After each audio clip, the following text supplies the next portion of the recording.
Before you scroll, speak English. Be honest. What is the real first thing you do after waking up? Don't answer yet. Is it checking messages? Scrolling reels? Watching random videos you don't even remember? Yes? Congratulations. Your phone says good morning, not you. You want to speak English fluently, but your brain wakes up in scrolling mode, not speaking mode. You know what's interesting? You don't wake up and say, "Today I will speak my mother tongue." You just do it. But when it comes to English, suddenly we say, "I need confidence, I need grammar, I need time." No, you don't need more knowledge. You need more living in English. This episode is about one simple idea. Use English exactly where you already are. Not in a classroom, not in a notebook, in your kitchen, at your breakfast table, while brushing your teeth. And here's the mistake most English learners make. They try to learn English at the end of the day when their brain is already exhausted. No energy, no focus, no motivation. Today, we flip the system. English becomes the first voice your brain hears in the morning. Simple sentences, natural thinking, zero pressure. Let's fix that, gently, simply, and without stress. Let me ask you something. What is the first thing you do after waking up? Be honest. Phone in hand, scrolling, right? You open your eyes. Instead of saying, say, "I'm awake." Not excited, just awake. It's morning. Yes, unfortunately. I feel sleepy. Truth is important. I need to get up. Your bed will disagree. Today is a new day. At least the coffee is coming.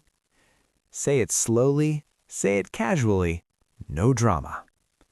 Bathroom English. Everyday fun. While brushing your teeth, say, "I'm brushing my teeth," not arguing with them.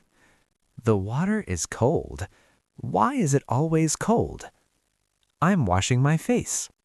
I'm getting ready. I still look sleepy. Be kind to yourself. If you can say these, you're already speaking English. If you're a housewife, or in other words, a homemaker, your house is your English classroom. While cleaning, I'm cleaning the kitchen. I'll finish this quickly. I need a short break. Say it while working. Don't stop your routine. Add English to it. Maybe you're making tea, maybe coffee. I'll make coffee today. The water's boiling. Let me add some sugar. This smells really good. Practice swap. I like my tea strong. I like my coffee light. I don't want sugar today. While cooking. I'm cutting the vegetables.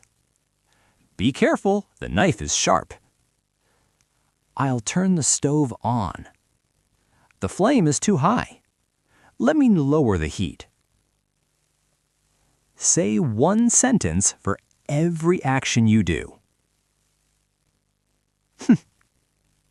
No one is watching. No one is judging. Just say it softly or in your head.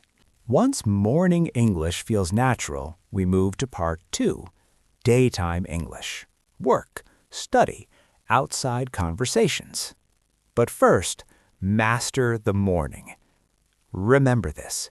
Fluency does not come from studying more. Fluency comes from using English in small moments, again and again. You don't need extra time. You need better habits. Before the world enters your phone, let English enter your brain. Practice this tomorrow morning and the next day. Do this for one day. Just morning English. Then do it again tomorrow. Same morning, same sentences. Don't rush. When this feels easy, we move to daytime English in the next episode. Before you go, tomorrow morning, try this. Don't scroll first. Open this episode. Take your phone to the kitchen. Listen, repeat, speak. English doesn't need extra time. It needs your normal time. I'll see you in the next part, where we continue this journey one part of the day at a time.